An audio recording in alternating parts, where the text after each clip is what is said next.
Mumbai news. इस वक्त हमारे साथ मुंबई कांग्रेस प्रवक्ता निजामुद्दीन राइन है।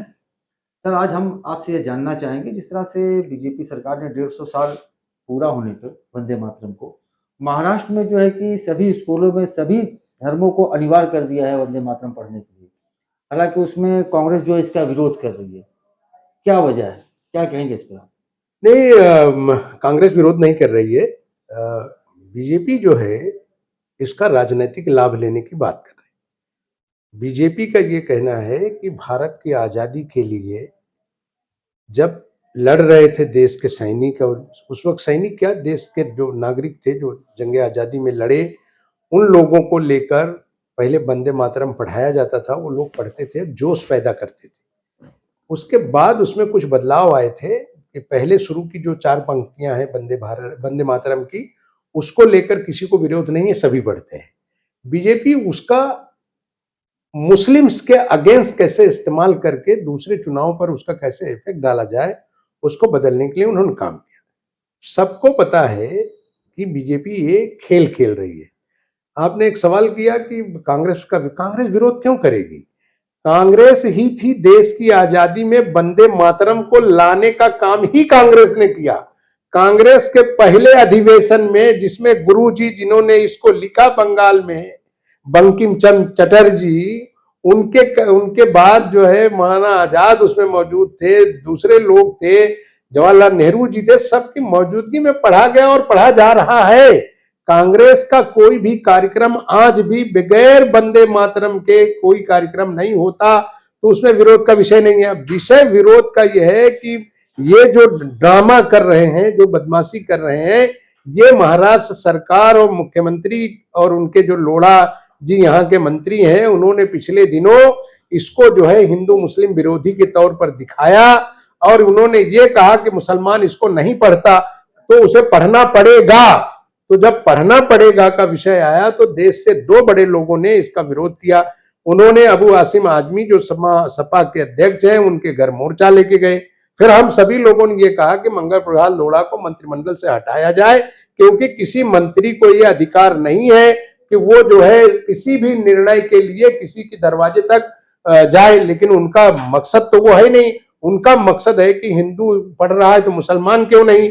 शायद उनको ये मालूम नहीं कि मुल्क की आजादी में जब ये सब लड़ रहे थे और ये वंदे मातरम पढ़ कर लड़ रहे थे, तो आरएसएस के ये 4 टॉप नेताओं का नाम नहीं बता सकते जो उस वक्त जिन्होंने वंदे मातरम पढ़ा हो और जेल गए हो।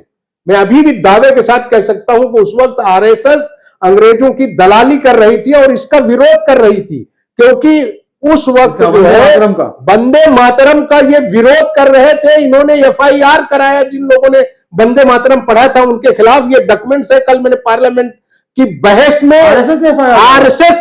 आरएसएस ने खुद आरएसएस के नेताओं ने जाकर पुलिस में जाकर बाकायदे इसका विरोध किया है। और उसके बाद कल पार्लियामेंट का जो सेशन चल रहा है, आप उसके फुटेज देखेंगे तो कांग्रेस की ओर से कल जिस नेता ने पार्लियामेंट में बहस की है, मिस्टर गगोई ने सवाल पूछा है भारत के प्रधानमंत्री की मौजूदगी में हाउस से, चेयर से, कि आप बताएं कि आरएसएस के वो 4 नेता बताएं जिन्होंने कभी इसको पढ़ा हो। आपकी जानकारी के लिए बता दूं कि जो लोग जबरन इनके यहां झंडा लगाने गए थे, भारत के तिरंगे को इनके क्वार्टर पर, उनके खिलाफ एफआईआर कराई इन्होंने कि हमारे यहाँ ये झंडा लगा रहे हैं, हमको राष्ट्रीय ध्वज नहीं चाहिए।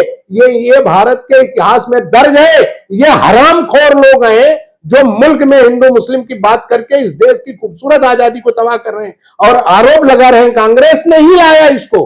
वंदे मातरम लाने वाले कांग्रेसी हैं। और कल तो प्रधानमंत्री एक झूठ बोल गए, बाद में प्रियंका गांधी ने, कल उसकी सफाई में प्रियंका गांधी क्या पूरा सदन ठहाका लगा रहा था। प्रधानमंत्री ने कहा कि गुरुजी ने इसको जो है इस सन में पढ़ा था, लोगों ने विरोध, तो प्रियंका ने कहा कि प्रधानमंत्री जी ये भी बता दीजिए वो सभा किसकी थी। वो कांग्रेस का अधिवेशन था जिसमें पढ़ा गया था और उसका ये विरोध कर रहे थे।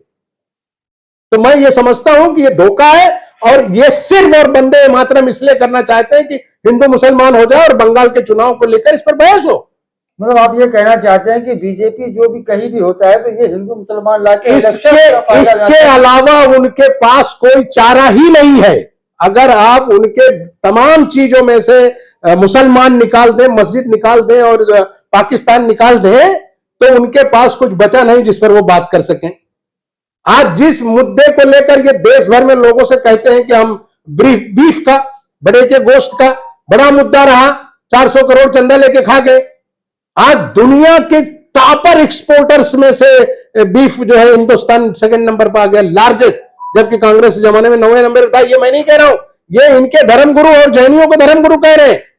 तो आप तो अपने धर्म के धर्म गुरुओं को भी मानने को तैयार नहीं है। आपको लगता है कि हिंदू तो आपके घर की लौंडी है, आप जब चाहेंगे आगे पीछे करेंगे।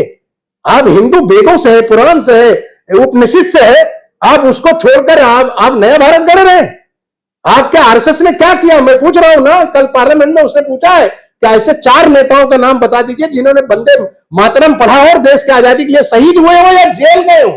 बजाय आप जेल जाने के और शहीद होने की बात तो बड़ी दूर की थी। आप जो है, जो लोग पढ़ रहे थे उनके खिलाफ आपने अंग्रेजों के उकसावे में जाकर आपने उनके ऊपर एफआईआर कराई। और जब आप पावर में जब पावर का दौर आया तो आपने बंगाल में आरएसएस और जिन्ना के साथ मिलकर मुस्लिम लीग के साथ आपने सरकार बनाई, आपने सरकार चलाई उस वक्त। और आप कह रहे हैं साहब कांग्रेस कर रही है, फलाना कर रहा है। आप नेहरू को छोटा दिखाकर खुद को बड़ा बनना चाहते हैं। नेहरू की पांव की जूतियों की हैसियत आज आपके किसी नेता में नहीं है, क्योंकि नेहरू ने जो इस मुल्क के लिए किया कोई नहीं कर सकता। जब ये मुल्क कुछ नहीं था, हमारे पास खाने को भी नहीं था, हमारी आबादी भी कम थी और लोग हमारे पास थे, तब नेहरू ने विजन दिया इस देश को। और ऐसा विजन दिया नेहरू ने कि दुनिया जब तक रहेगी नेहरू को कोई भूल नहीं सकता। और आज भारत के प्रधानमंत्री और उनके चाटुकार साथी ये दिखाने की कोशिश में लगे हैं कि कभी सरदार पटेल को बड़ा करने की बात करो, कभी नेहरू को छोटा बात करो। आपसे कुछ होता नहीं तो नेहरू पर आरोप लगा दो। अरे आप खुद कुछ करो ना। 11 साल से आपके प्रधानमंत्री हैं आप, 11 सालों में आपकी सरकार है। आपने आज रुपए का हालत क्या कर दिया।